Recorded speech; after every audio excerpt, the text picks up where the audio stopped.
One more item, and I think we can close the book, if you will, on cost behavior relative to variable cost and fixed cost.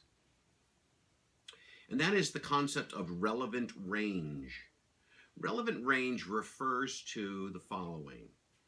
The range of activity, that is, for example, in the previous example, I used 30,000, 40,000, and 50,000 units.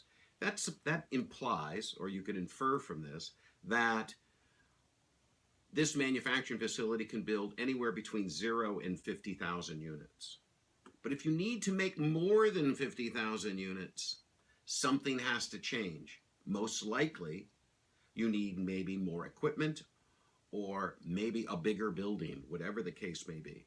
So the relevant range suggests that it refers to the level of activity of fixed costs, such that the relevant range of activity for a fixed cost is that range of activity over which the graph of the cost is flat. For example, referring to this drawing, if this is my fixed cost per unit, this is my fixed cost. Well, the relevant range here is from 0 to 50,000 units.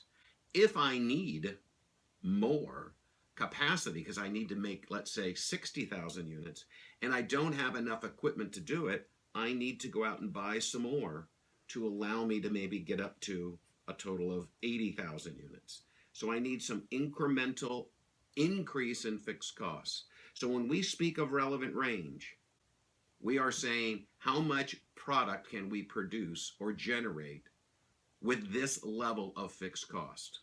So let's illustrate this further. Recall in our previous example, we did 30 to 50,000 units.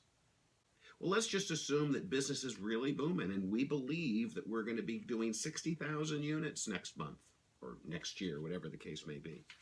Well, if that's the case, let's just assume, for the purposes of illustrative purposes, referring here again, I'm going to build 60,000 units. It's going to cost me $360,000 now in variable costs.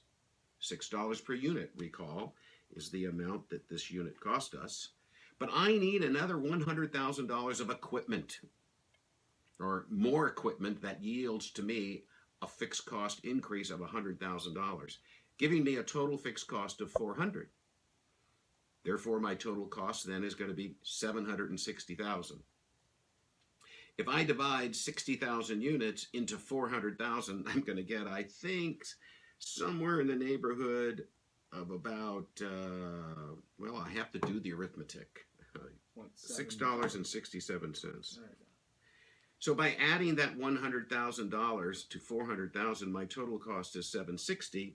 If I divide 60,000 units into 400,000, my cost is now $6.67 of fixed cost per unit, bringing my cost to $12.67. Recall that at 50,000 units, my cost was $12. So my fixed cost has gone up. And then it'll start to decline again as I begin to produce across what? The new relevant range.